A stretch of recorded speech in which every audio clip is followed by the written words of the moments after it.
Yo le pregunto, ¿el mundo ha cambiado o no? ¿Han cambiado los medios sobre lo que pasó antes o lo siguen mirando de la misma manera? Ha cambiado, ¿no? En la medida que han cambiado los escenarios. En la primera mitad de los 30 años de la miradora, tuvimos un escenario de un país pues, con una economía en crisis y un fenómeno de violencia política, ¿no? Y una segunda etapa, ¿no? A partir del 2000, ¿no? A la fecha, un fenómeno de un crecimiento económico salvaje, podría decirlo yo, ¿no? Con una continuidad de políticas liberales, neoliberales, ¿no? Partidos políticos en crisis y fenómenos de corrupción que de algún modo también tienen que ver con los derechos humanos, con el respeto a los derechos. El cambio es que en la primera etapa pues, hubo un interés vivo, ¿no? Las noticias de derechos humanos eran noticias de primera plana, de portada, ¿no? Y ahora, después de que terminó la guerra, después que terminó, se cayó el régimen funcionalista, ¿no? Surgió un nuevo escenario donde los derechos humanos ya no reciben ese trato, son una noticia de segundo plano, ¿no? Y entonces yo quiero decir que en ese marco, refiriéndome a los dos casos que tú has mencionado, quisiera un poco transmitir a ustedes una hipótesis que estuve conversando con un colega periodista, sociólogo, Santiago Pedrano, ¿no? Sobre cómo el efecto de esa primera etapa de violencia que tuvimos del 80 al 2000 ha dejado, entre otros efectos, ¿no?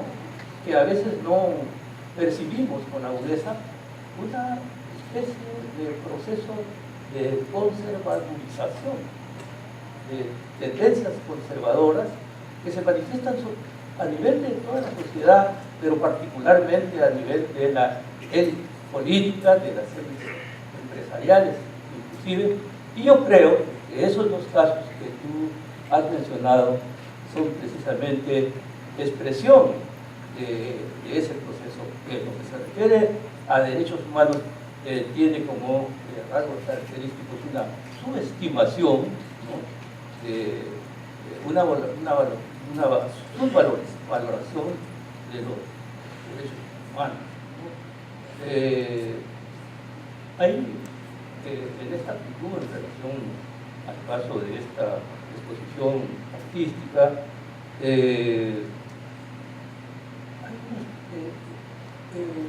es un fenómeno parecido a otros, ¿no? Después de superada la etapa de violencia, ¿no? Se ha creado una especie de prejuicio, ¿no? En el terreno de la prensa puede ser un poco una manera ideológica de pasar a segundo plano, de no investigar los casos de derechos humanos, ¿no? Poniéndole una etiqueta a los hechos, ¿no? Por ejemplo, ¿qué pasó en Cajamarca? ¿No? Se creó la etiqueta de antiminero, ¿no? A usted le ponen la etiqueta de antiminero y entonces se convierte en una persona devaluada, ¿no? En una persona de segundo orden. Si usted, digamos, como se ha dado en Cajamarca, ¿no? Pierde la vida, ¿no? En una acción relacionada con los temas de la minería en Cajamarca, ¿no? Entonces, es una muerte devaluada, ¿no? Es antiminero. se justifican a veces en las reacciones o a veces en algunos niveles. Entonces, y en el caso del señor Urresti, nuestro interior, todos seguimos, ¿no?, sus reacciones, su comportamiento, su estilo, ¿no?, de comunicación, ¿no?, de gestión del sector interior, ¿no?, caracterizado por esas respuestas con giros muy populares, agresivos, etc., ¿no?, que reflejan una personalidad autoritaria, muy fuerte, ¿no?, irreverente frente a las más altas autoridades, ¿no?, que él como ministro debiera respetar. Entonces, yo me he hecho a veces la pregunta, ¿no?, si el señor ministro del Interior, responde y reacciona de esta manera, ¿no?, ante autoridades que él mismo reconoce del más alto nivel, ¿cómo habrá sido su reacción? ¿Cómo habrá sido su comunicación en el año 1984, 85, 88, en el caso de nuestro colega Agustino? ¿Cuál habrá sido su reacción ante esos modestos comuneros, ante esas modestas personas que no tenían los títulos que tienen las personas a las que él ataca? ¿Cómo habrá sido él como jefe de la inteligencia en ese momento, en una zona de emergencia donde la mayor autoridad es el jefe político militar? Los militares eran la principal autoridad. ¿Cómo habrá sido su comportamiento? Justamente, el segundo creo que eso nos plantea una pregunta, pero poco le importa a mucha gente que eso haya pasado hace tiempo, porque su popularidad parece que es también fuente o ese argumento de su defensa política frente al caso que va a estar procesado. Yo creo que él está armando su estrategia de defensa a través de la política también en términos jurídicos, ¿no? Quería preguntarle a Paola, ahora por eso esta conservabilización de la que habla el mundo, esta manera de llegar a los que, digamos, promueven la defensa de sus propios derechos, los derechos humanos, la caviarización, ¿no es cierto?, desde un sector a quien cuestiona estas cosas y piensa que las cosas se pueden hacer de una manera facilitizada o respetando ciertos estándares. Es el resumen de lo que está pasando con los derechos humanos. ¿Cómo ves tú ahora? ¿Ha cambiado, ha mejorado la cobertura? ¿Cómo lo ves? Entonces, antes de empezar, yo quisiera, como parte de la presentación de conocimiento a... No se escucha acá, grito.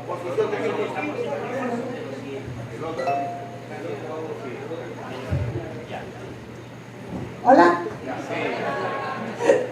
Buenas noches. Bueno, yo como parte, digamos, este es un panel sobre prensa y derechos humanos. Quisiera, antes de empezar a cualquier pregunta, la pregunta de Glatzer, hacer un reconocimiento porque siento que nosotros tres, y bueno, muchos más colegas que no están acá, quisieran reconocer a 4 personas que ayudaron mucho a nuestro trabajo, ¿no?, y que no están acá, pero forman parte de estos 30 años, ¿no?, que es Henry Piz, Javier Descanseco, Pilar Col y Carlos Iván de Gregorio.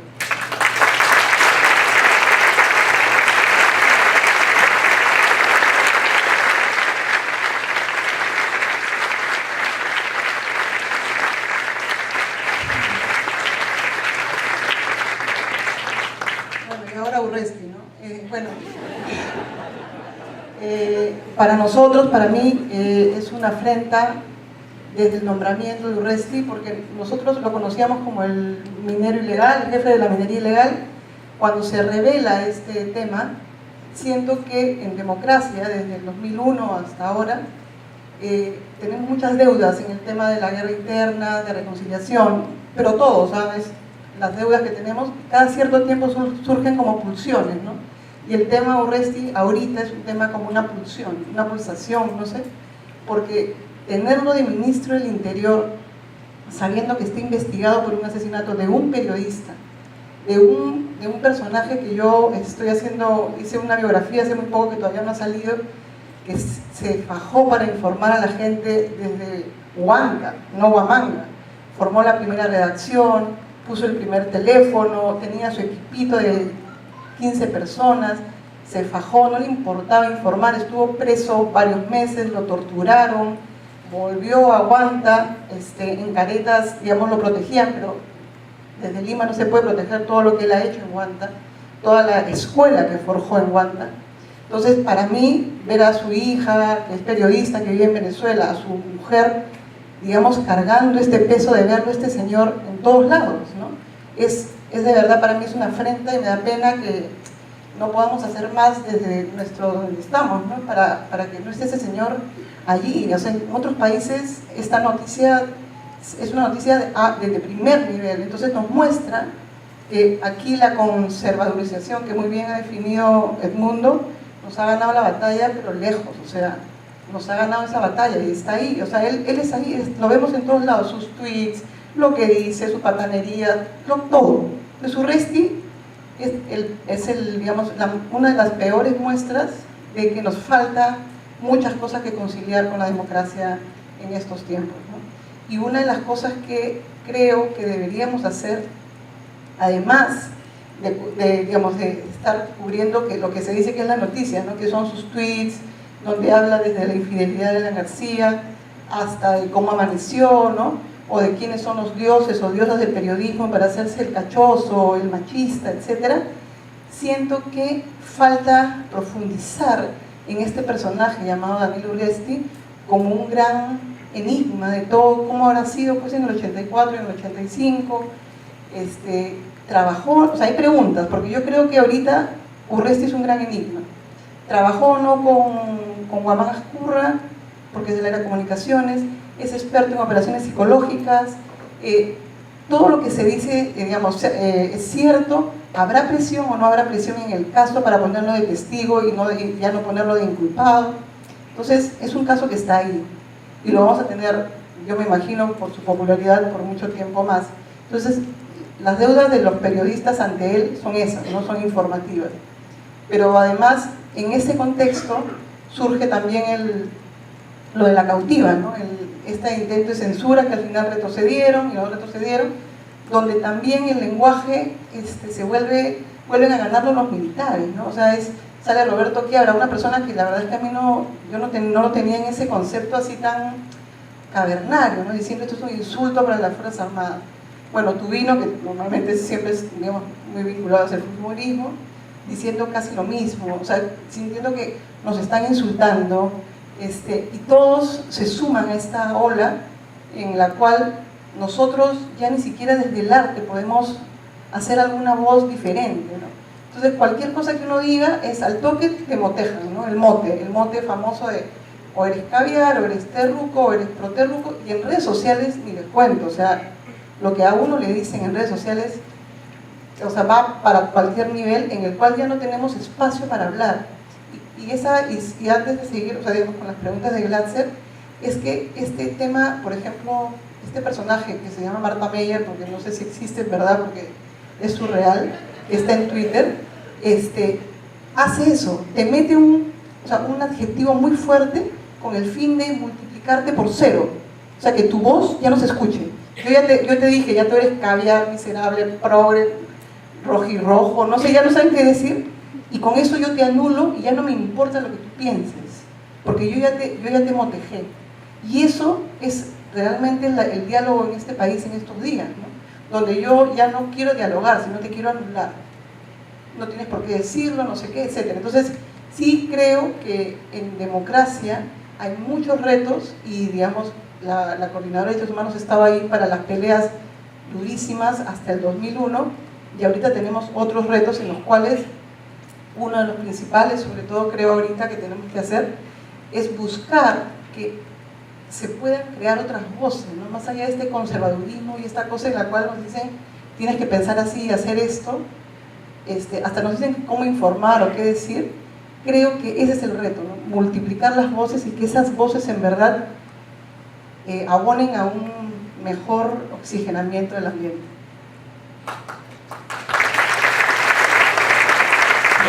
Quería yo, mientras escuchaba ahora que Paola comentaba algunas de estas cosas, ¿qué cosa es importante para los medios? ¿Por qué algunos temas se hacen importantes para los medios? ¿No es cierto? Los medios estamos correteando información de determinados contextos, ¿no? Campañas electorales, vamos detrás de cualquier cosa que digan los candidatos porque podemos ahí encontrar algo que pueda sonar importante. O cuando, claro, hay una voz disonante, interesante, y vamos detrás de eso a buscar una reacción y vamos como generando desde la superficie debates a veces, o inventando los debates sin ir un poquito más abajo donde están los verdaderos problemas. Entonces mi pregunta iba, o quería preguntarle a Edmundo por eso. ¿Los derechos humanos en qué momento son importantes para los medios? Por ejemplo, lo fueron en los últimos procesos electorales. El 2006, acuérdense ustedes, la Duplo Frontón versus Madre Mía. Tuvimos que debatir sobre derechos humanos. Y el mal menor vino con, digamos, una mochila pesada. En 2011, la discusión fue esterilizaciones forzadas, matamos menos. ¿Son importantes en serio para la política los derechos humanos? Lo van a hacer en 2006, imagínense ustedes lo que podemos tener en la vitrina para esas elecciones, en un ejercicio de realismo y no de pesimismo, ¿no? Porque a veces uno más o menos imagina lo que puede pasar y cree que uno es pesimista. En realidad esto puede pasar y podemos estar en un escenario de esta naturaleza. Entonces, en ese contexto, ¿se hacen o no importantes los derechos humanos en el debate político? Le pregunto a Edmundo. Creo que depende de cómo se plantee el tema, ¿no? Porque tenemos un problema, ¿no? Un importante personaje del electorado ya es el electorado que pertenece a las generaciones que no vivieron el fenómeno de la violencia, ¿no? Pero sin embargo, esto es interesante, como en las elecciones de 2011 el tema de las esterilizaciones pegó, ¿no? Y tuvo efectos, creo, en los resultados desfavorables de la candidatura de Keiko Fujimori. Y entonces, en esto de cómo debe plantearse, yo creo que hay que reflexionar sobre cómo la gente ahora puede entender el tema de los derechos humanos, ¿no? A veces nosotros los periodistas, ¿no? Trabajamos estos temas o buscamos estos temas con la lógica, con el pensamiento de los años 80 y 90, y no es así, ¿no? Se ha producido un cambio de escenario y tenemos que adoptar una nueva mirada, una nueva forma de auscultar e indagar en los derechos humanos, ¿no? Yo no tengo muy claro este fenómeno que se dio en 2011, ¿no? Pero yo creo que tuvo mucho que ver el factor mujer, ¿no? El factor madre, ¿no? Tuvo que ver el factor interior del país. Este fue un fenómeno que afectó fundamentalmente a regiones del interior del país, ¿no? Una parte importante del electorado está en el interior del país, una parte importante de las fuerzas que controlaba y sigue controlando el fujimorismo están en el interior del país. Entonces, yo creo que yo llamo la atención sobre, porque es nuestra experiencia en el terreno periodístico, de cómo buscar formas de valorar los hechos relacionados con los derechos humanos para poder hacer noticia de ella, ¿no? Noticia frente a un público en el que mucho tiene que ver la regla del mercado. Ahora pues, en los años 80, 90, ¿cómo valorábamos las noticias, ¿no? Bueno, después de una etapa de desconcierto y de pasar por muchas situaciones de enfoque distintos, ¿no? A fines de los 80, comienzo de los 90, se formó un núcleo de medios, ¿no?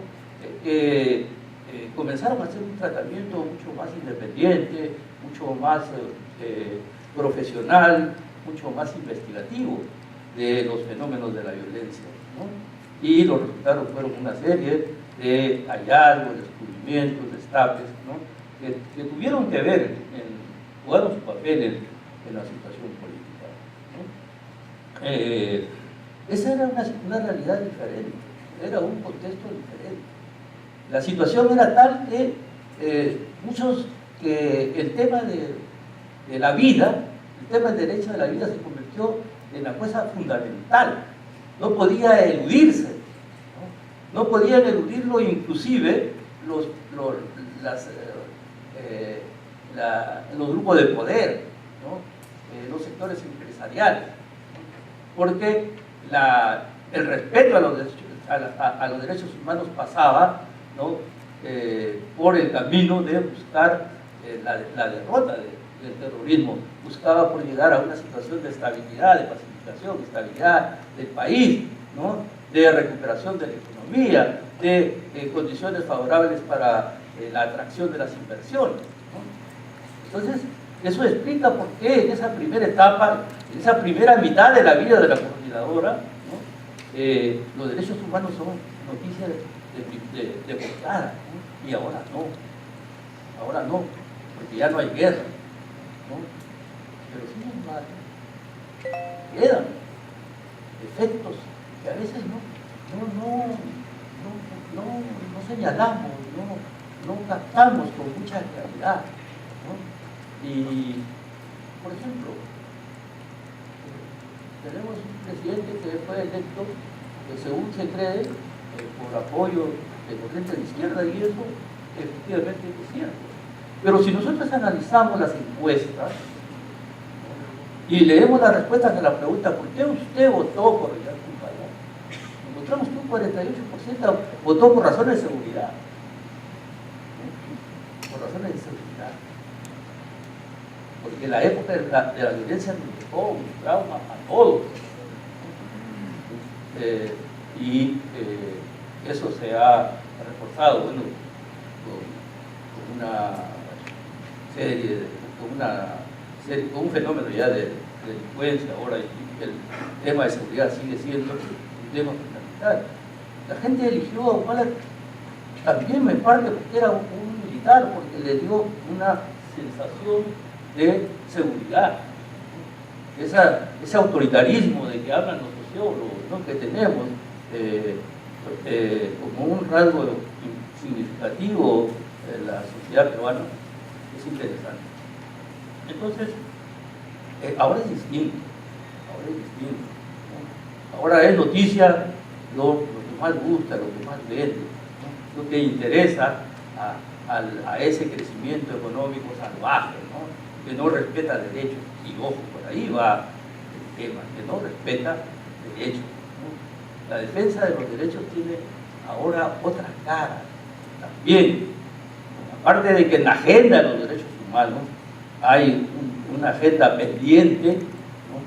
Hay puntos como la lucha contra la impunidad, como el trabajo por la memoria y la educación en derechos humanos, que no hicimos, ¿no?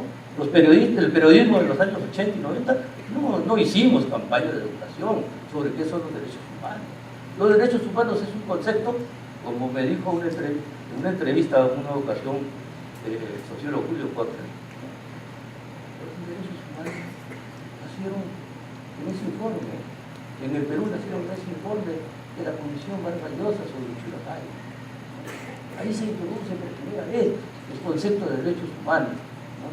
En todo el mundo ya ha aparecido después, el 45, después de la Segunda Guerra Mundial, con la Declaración Universal de los Derechos Humanos, aparece recién, ¿no?, en esos años 83, 84, ¿no? Y entonces,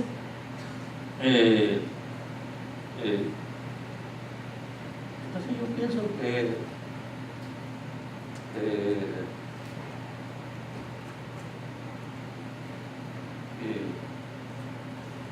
este tema de la nuevas condiciones, ¿no?, en que se plantea ahora la lucha por el petróleo, es muy importante. Por ejemplo, ahí leí la noticia de un accidente que ha dejado no sé cuántos muertos en el Cusco, ¿no?, en un accidente automovilístico, ¿no? Y sobre este tema es bien interesante señalar lo siguiente: el Perú es uno de los países que registra la mayor cantidad de muertos por accidentes automovilísticos, ¿no? Y los muertos no son eliminados por asesinos, ¿no? Son muertos resultado del incumplimiento de normas, ¿no?, de la falta de un sistema de supervisión, ¿no?, que garantice, ¿no?, que esos vehículos y esos choferes pues garanticen la vida de las personas que viajan ahí, ¿no? Por ejemplo, y en esto hay un dato alarmante, ¿no?, hay un dato muy interesante que yo quiero compartirlo con ustedes, ¿no? Ustedes saben que existe una SUTRAN, una Superintendencia de Transporte de Personas, Carga y Mercancías, ¿no? Esta persona registró, ¿no?, para el año 2010 685 muertos por accidentes viales. Y la Organización Mundial de la Salud registró 4.622 muertos por accidentes automovilísticos. Y en ese mismo informe, la Organización Mundial de la Salud dice que el Perú, con informes como el de SUTRAN, es uno de los 5 países en América Latina que brinda información que no corresponde a la verdad. Entonces, ¿qué ha pasado? ¿No? ¿Qué hacemos nosotros? Eso es violación de derechos humanos, ¿no? Es un número de muertos superior a los de la época de la violencia. Es el derecho a la vida, con otra cara, ¿no? Entonces, creo que los periodistas tenemos que abusar nuestra valoración, nuestro análisis de los hechos que convertimos en noticias, ¿no? Sí, y ahí el mundo ha planteado, no solo en este último ejemplo, sino en su argumentación anterior, sobre si es posible o no armonizar, o por lo menos tratar de conciliar algunos aspectos que son fundamentales para el desarrollo de la propia democracia y para vivir mejor, sin que los derechos humanos, digamos, sea más bien ostenten del lado contrario. Hablaba de crecimiento económico, de un proceso de desalinización económica. Pues claro, uno puede empezar a discutir los derechos humanos como una cosa de segundo nivel, porque claro, hay que volver a crecer como antes. El tema de la lucha contra la inseguridad ciudadana, de pronto la mano dura ahora es más importante porque hay que resolver el problema, ¿no? Los derechos laborales y otras cosas que se pueden poner como ejemplo. Pero yo quisiera regresar a la pregunta esta que yo hacía, es decir, ¿la política va a tener espacio en el mediano o el corto plazo para los derechos humanos como parte de una agenda que busque justamente armonizarla y vincularla a estos temas que son tan cotidianos y por supuesto merecen ser respondidos eficientemente?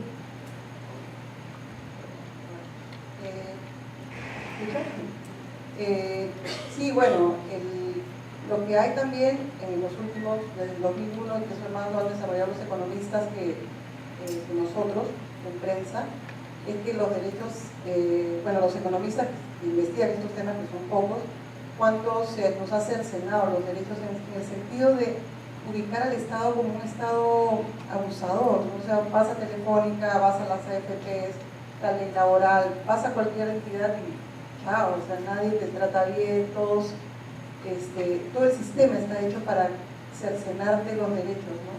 Yo creo que, bueno, es un gran debate y es una gran falla, digamos, en términos periodísticos, de no haber podido desarrollar un sistema. Lo ha empezado el año pasado Día de Reporteros con el tema de las AFPs, pero investigaciones largas, grandes, con historias de gente diciendo lo que sacó Idea Reportero, que fue increíble, ¿no? Que a los 110 años podíamos estar cobrando la FP, si era FP, la nueva, ¿cómo se llama? Hábitat, ¿no? Donde está, en el directorio está Cecilia Blume, ¿no? Que es, ahí está, digamos, que se dirige a los ministros por correo electrónico. Y digamos, nosotros estamos, no sé cuánta gente estamos afectados por muchas de estas normas que ya ni siquiera, todo es como que ya está hecho, ¿no? O sea, como que ya todo está puesto, la escena está puesta y no podemos tocar ni siquiera un florero de esa escena, ¿no? O sea, está puesta la salita, la comida, todo, y tenemos que mirar y nada, ¿no? Entonces ni siquiera hay espacio para discutir el tema económico, porque si no viene un cubo, se muere Alonso Segura o pasa algo, ¿no?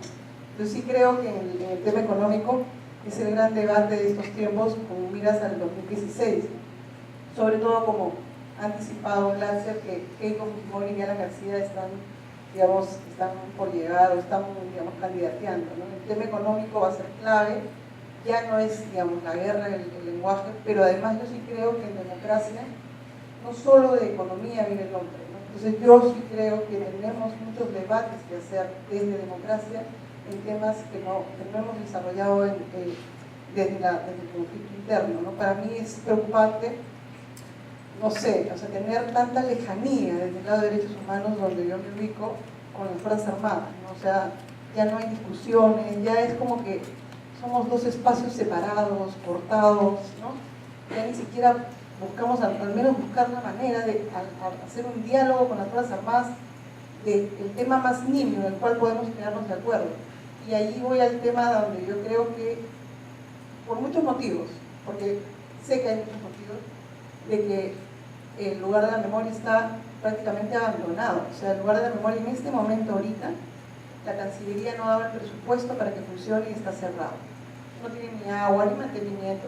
Entiendo que los acercamientos del lugar de la memoria no han sido los mejores, etcétera, pero es el único tema en el cual Fuerzas Armadas, organismos de derechos humanos, ¿no?, sociedad civil, están de acuerdo en que no funciona. Entonces me parece mal, aquí ya no era la periodista, que no tengamos el lugar de la memoria, porque si no sale este año, chao. O sea, no creo que con García ni con Keiko salgamos del lugar de la memoria. Y no tenemos un espacio donde podemos solazarnos, llorar, hacer catarsis y lo que sea, en democracia, de lo que nos está pasando. Y por eso, cada cierto tiempo surgen estos temas. O sea, va a surgir La Cautiva, pero sale Peter Cárdenas, de repente, o sea, Guzmán Morote creo que tiene como 10 años de prolongación de su culpa para no salir libre. O sea, no podemos discutir en paz los temas, o sea, no podemos, en paz o en guerra, pero discutirlo. Yo sí creo, o buscamos otros espacios donde discutir, o sea, dejamos la idea del lugar de la memoria, chao, pero pensemos en otros espacios, encontrarnos con las Fuerzas Armadas, encontrarnos con los otros autores, porque mientras tanto el fujimorismo está monopolizando ese mensaje. O sea, ellos, su mensaje es simple, ¿no? Terrucos, ¿no? ¿Cómo es? Terrucos y los que están en el ejército. Entonces no puede ser que ellos nos ganen la batalla en algo que sería vital. O sea, digamos, ¿por qué van a ganar ellos esa batalla? Y no podemos, o sea, tenemos que buscar como un punto medio en el cual se pueda dialogar y se pueda ser más, como decía Glatzer, que es importante que el mensaje llegue a todos los demás, ¿no? O sea, que no nos quedemos pues nosotros tres hablando de este tema, sino que la sociedad lo converse, los jóvenes lo conversen, que vaya, que estén, ni siquiera estén en los cuadernos de colegio, nada. Entonces, eso es un tema que yo creo que es mucho uno de nuestros pendientes en democracia. Hablaban también ustedes de otros temas, derechos humanos. De hecho, la agenda de derechos humanos se ha movido, han entrado con fuerza a otros temas. En la propia Coordinadora de Derechos Humanos hemos tenido debates intensos sobre, por ejemplo, los pueblos indígenas a raíz del Baguazo. Y claro, los movimientos de derechos humanos y los organismos, dijimos, hemos estado prestándole poca atención a un sector importante de la población que tiene iguales o peores problemas de repente de otros sectores que hemos venido nosotros mirando con cierto interés. Esos temas, que son los que hoy también están en debate, que también tienen expresiones graves a veces, como la relación de las industrias extractivas con los pueblos indígenas, el tema del medio ambiente, el tema de la protesta social, tú mencionabas el tema de la construcción de la memoria en un escenario como el que tenemos ahora. ¿Cuánto es posible ir más allá de ser dentro de los propios medios algún periodista marginal que hace una notita de derechos humanos de vez en cuando? Sumémosle a eso la concentración de medios que hay en el país, si es que eso genera todavía una mayor una estrechez, digamos, más compleja en términos de poder hablar de estos temas, ¿no? ¿Cuánto los medios contribuimos a ese militarismo, a ese autoritarismo, a esa nostalgia por poner las cosas en orden, ¿no? Castañeda Alonso ha ganado en Lima, digamos, ahorita, y en 15 días tienen las impresiones que está dando de que poco le importa la gente. Urresti hace lo que hace y nadie le discute eso, no le discute el tweet a García si se pasó o no en la línea de hablar de tal o cual cosa, pero nadie le discute estas cosas. Entonces, mi pregunta es, ¿hay posibilidades de que la prensa en estos nuevos temas que los cubre, pero de una manera pues bastante particular dependiendo de dónde venga la disposición, digamos, de más arriba, ¿cómo lo ves tú el mundo ahora? Bueno, es un problema básico, ¿no?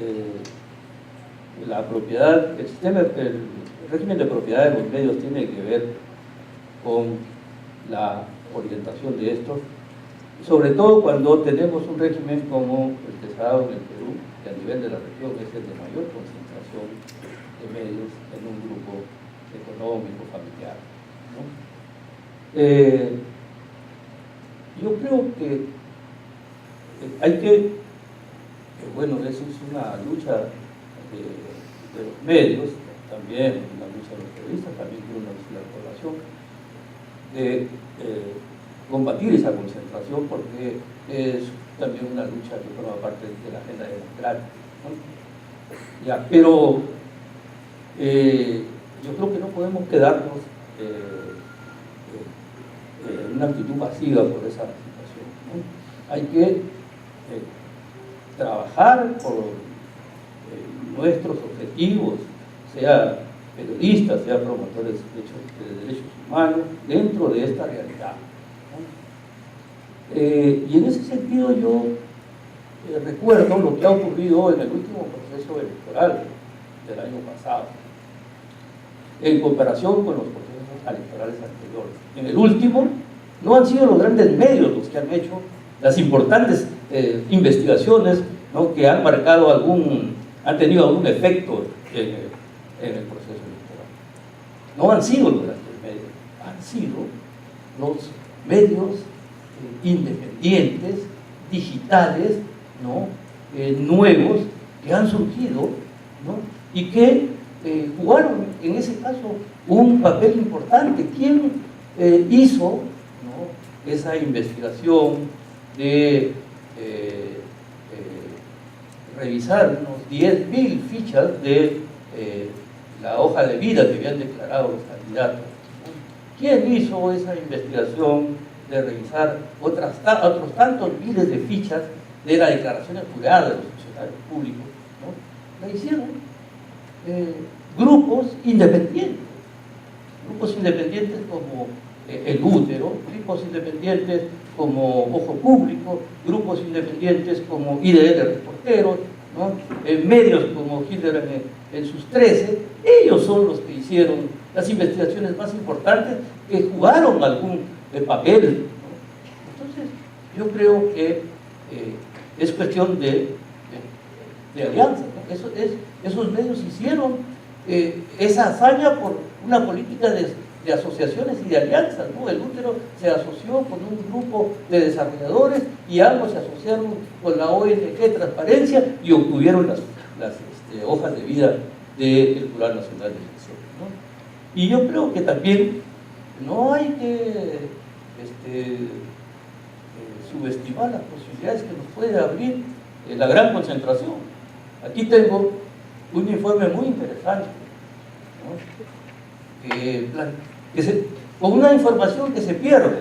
Es una información sobre la minería informal en Ecuador, pero en la frontera con Perú, en la cordillera del Cóndor. Es rápidamente, porque es muy interesante, ¿no? En la cordillera del Cóndor, en lo que fue, en lo que es Paquicha, ¿no? Al lado del Ecuador subsiste el verdadero Paquicha, ¿no? Y por el lado peruano también existe todavía el falso Paquicha que fabricaron. Bueno, ahí hay una gran minería informal y ahí hay un gran tráfico de minería, ¿no? Hay una veta que atraviesa el lado peruano y el lado ecuatoriano. Pero en el Perú, para llegar a ese lugar, a un puesto militar que es lo único que existe en un radio muy extenso de territorio peruano, yo quise llegar por territorio peruano, pero tenía que invertir 7 días, ¿no? 4 de ellos a pie y los otros restantes por río y por tierra, pero no podía de otra manera. Ahí solamente existe un puesto militar en Tambo, ¿no? Lo que se llama un puesto de vigilancia, ¿no? Que cada 15 días, en el mejor de los casos, o cada mes, por helicóptero recibe los alimentos para su destacamento de 11 o 15 personas, 15 soldados en el mejor de los casos. La mayoría de los soldados son de la zona, por razones obvias. ¿Qué ha ocurrido? Lo cuenta este medio, ¿no? Dice que 3 de esos soldados, que eran nativos, ¿no? Sintieron mucha hambre. Y eso lo he comprobado personalmente. Yo subí por el lado ecuatoriano de la cordillera de Cóndor con el apoyo de los soldados de eso, me pudieron un artel, ¿no? Y con mis 15 años subí, ¿no? Y antes de subir me dijeron, señor, queremos contar una cosa. Y me contaron todos los problemas que tenían con su alimentación, que el teniente, ¿no? Jefe del puesto negociaba los alimentos. Bueno, ahora este joven que ha ido del comercio, ¿no? ¿Qué ha encontrado? Que en noviembre del año pasado, 3 de estos nativos sintieron tanta hambre que no tuvieron otro recurso que escaparse a la selva para buscar qué comer. Pues el soldado, pues el jefe de la patrulla del destacamento, ¿no? Los salió a buscar y los encontró, ¿no?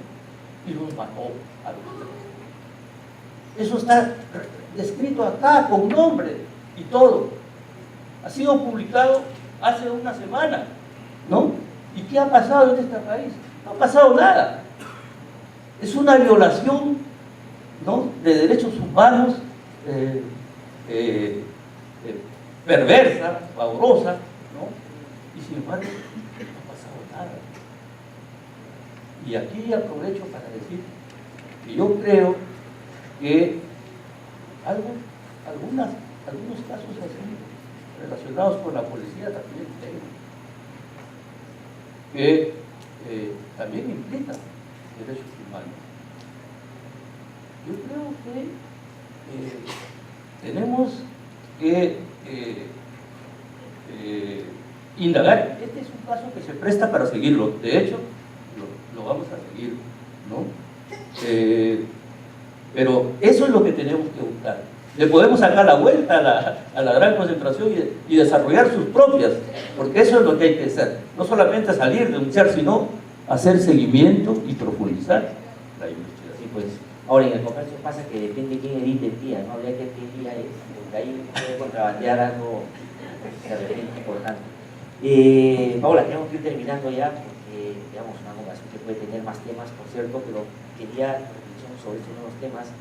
A la muerte de estos 3 jóvenes soldados, habría que recordar que hace poco mataron a 4 dirigentes ayánicas en la frontera con Brasil, y Edwin Chota fue, digamos, apareció, vino a Lima a hacer gestiones. Cuando lo mataron, reseñaron su vida y su lucha en distintos medios de comunicación. Yo estuve en Ucayali a finales del año pasado, y ahora se habla, digamos, diría yo, casi nada de ese caso. El caso todavía no se ha resuelto, por ahí va el pedido, ¿no? Una reflexión sobre eso, es decir, hay más espacio hoy en los medios para estos temas, hay que jugar a casi la objeción de conciencia para defender derechos humanos en los medios ahora. Digamos, ¿cuál es tu opinión? Bueno, pero ese reportaje lo ha hecho un chico que trabajó en La Mula con nosotros, el editor Ricardo León, que es un super capo, o sea, es un reportaje increíble. Y sí, en el comercio hay espacio, sí. Yo creo que hay esperanza y creo que las redes sociales es un gran espacio en el cual no se necesita ni editor, no necesitas ni dueño del medio, no necesitas mucho para poder informar y que fluya la información. El caso de Edwin Chota llegó a la prensa extranjera porque fue tomada por los medios, digamos, extranjeros desde las redes. Entonces yo sí creo que nosotros hemos llegado por eso, o sea, digamos, no necesitamos ni de la gran concentración ni de ningún grupo para contar esas historias. En el 2011 fue como la primera vez, ¿no? Desde la primera y segunda vuelta, donde se podía hacer información en temas de derechos humanos, porque fue el tema clave. Y fue hace 4 años, o sea, cuando, no sé, 5 años casi, 4 años, y en el cual nosotros pudimos, con información pura y dura de lo que pasó en el gobierno de Fujimori, informar a la gente de lo que había pasado. Entonces, digamos, no era tan, ¿cómo les digo? No era física nuclear, era solo informar, era Claudia Cisneros se pasaba todas las mañanas subiendo videos de los 90 y convirtiéndolos en videos digitales, y hacíamos un programa que duraba de 11 de la noche a 2 de la mañana en La Mula, por ejemplo, ¿no? Pero no solo La Mula, estaba El Útero, están muchos espacios, era Noa Keiko también, que era un superbloque por otro lado. Entonces se creó como un ecosistema que se le llama ahora sí, digamos que suena así medio raro, pero ecosistema digital, donde circuló mucho la información, esterilizaciones forzadas y toda la gama de maltrato que sufrió Susana Iguchi, que yo sí creo que también influyó por el lado mujer, como había comentado Edmundo, porque nadie se acordaba exactamente qué había pasado con la primera esposa de Fujimori, y sí creo que, digamos, tampoco fue mucho, 140.000 votos ganó mal, ayudó en que no gane Keiko Fujimori, que en ese momento traía un gran problema para los defensores como Ronald Gamarra, Carlos Rivera, todos los familiares de la Cantuta que no podían dormir en esos días, que fue tremendo, fue una presión tremenda para ellos. Para nosotros éramos nuestro trabajo, pero ellos estaban muy mal. Se habló de asilo, se habló de que no podían dormir, de muchas cosas que fue casi traumático, y estamos hablando de algo que pasó hace 4 años. Entonces, el tema de derechos humanos está allí para tomarlo, está allí para informarlo, y creo que como, digamos, sin depender de los medios normales, o sea, digamos, grandes o tradicionales o impresos, hay medios como Ojo Público, que es nuevecito, pero está ahí de reporteros, y están mucha gente en Twitter y en Facebook informando. O sea, ahorita ya no nos basta solo que tú seas periodista ni nada, sino si alguien ve algo, manda la foto. Lo de Edwin Chota también, la información se nutrió de Twitter. Yo me acuerdo que yo entré a Twitter cuando pasó el Baguazo en el 2009, y para mí fue una revelación tener tanta información en tiempo real, que me sirvió para muchas cosas. Y luego, bueno, con un grupo con Claudio Cisneros y con Fernando Vilches hicimos un documental. Ni en mi sueño más remoto pensé que lo iban a nominar a la Berlinale como mejor corto, etc. O sea, digamos, sí hay esperanza, sí, no hay que quedarnos en que si los señores editores de la gran concentración en Canadá o por cualquier lado quieran hacerlo o no hacerlo. Creo que ahora hay más sartén por el mango, ¿no? Y creo que los 30 años de la Coordinadora de Derechos Humanos nos da ese espacio para pensar y reflexionar que los retos, digamos, han cambiado, pero las fuerzas y nuestras ganas de seguir cambiando por un mejor país están ahí también. Gracias.